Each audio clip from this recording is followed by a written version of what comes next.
మీరు వేణుమాధవ్ నటించిన cinema YouTube లో ట్రెండ్ అవుతుంది అంటే అది ఇప్పటిది కాదు బ్రదర్. అది ఎప్పుడో నేను నాకు కూడా పెడుతున్నారు చాలా మంది. అది ఎప్పుడో పనిచేసే సమయంలో అసలు ఆ సినిమా ఏంది, ఆ కథ ఏంది అనేది కానీ నాకు ఒక 2 days ఏమో షెడ్యూల్, అప్పుడు నేను ఛానల్లో ఉన్నప్పుడు 2 days ఏదో షెడ్యూల్ అడిగితే ఏంటంటే వేణుమాధవ్ ఫోన్ చేసి పాపం చనిపోయిండు.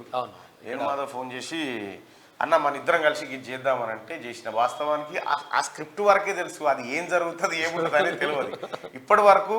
అంటే మా ఛానల్లో పనిచేసేటప్పుడు అప్పుడు ఇప్పుడు నేనైతే ఇప్పటివరకు 2-3 సినిమాల్లో అప్పుడు చేసిన, కానీ ఇక ఆ తర్వాత నేను వాటి జోలికి పోలే, దాని కథ కూడా తెలియదు వాస్తవానికి కూడా. ఎవరికి కూడా పూర్తి స్థాయి స్క్రిప్ట్, పూర్తి స్థాయి వ్యవహారం ఎవరు ఉంటారు ఏం కథ అనేది తెలియదు. నేను అట్లా ఆ సీన్లు ఏముంటది అంతవరకే ఈ స్క్రీన్ ఇగో ఇట్లా రావాలంటే అట్లా చేసిన, అది జరిగిపోయింది.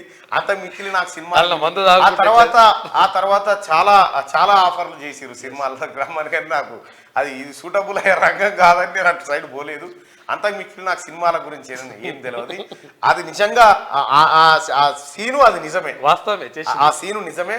ఒక పరిశ్రమ కార్మికులుగా అందులో యాక్ట్ చేయడం జరిగింది. ఆ సీను వేణుమాధవ్ ఏం చేస్తారంటే పట్టాల కాడికి వెళ్తాడు, నేను చచ్చిపోతా అంటే ఇక అంటే వాడిని బుజ్జగించడం కోసం చచ్చిపోను, నేను కూడా చచ్చిపోను అని వాళ్ళు వస్తాడు.